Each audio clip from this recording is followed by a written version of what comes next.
President Trump held his first official press conference since the conflict with Iran began and said things are progressing ahead of schedule and that he expects the military operation to be over soon. This comes as Vice President J.D. Vance oversaw the dignified transfer of a 7th U.S. serviceman killed in Operation Epic Fury. CBS News' Erica Brown has more. President Trump held his first official press conference since Operation Epic Fury began, touting the U.S.'s military campaign that he says is winning decisively and was necessary to prevent an attack from Iran.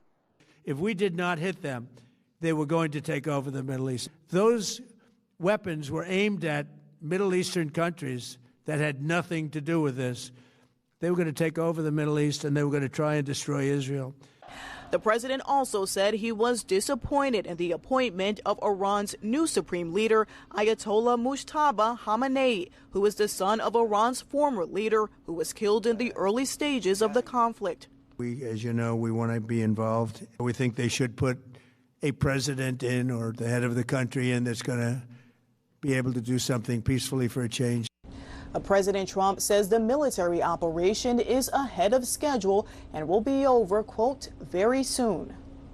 Also on Monday, Vice President J.D. Vance attended the dignified transfer of a 7th U.S. service member killed during the war. Former teachers remember Army Sergeant Benjamin Pennington as selfless. He was always, to me, was always the type of person who would do that, who would do things for the betterment of others. The Kentucky resident died after being wounded during a March 1st attack on an air base in Saudi Arabia. Erica Brown, CBS News, the White House.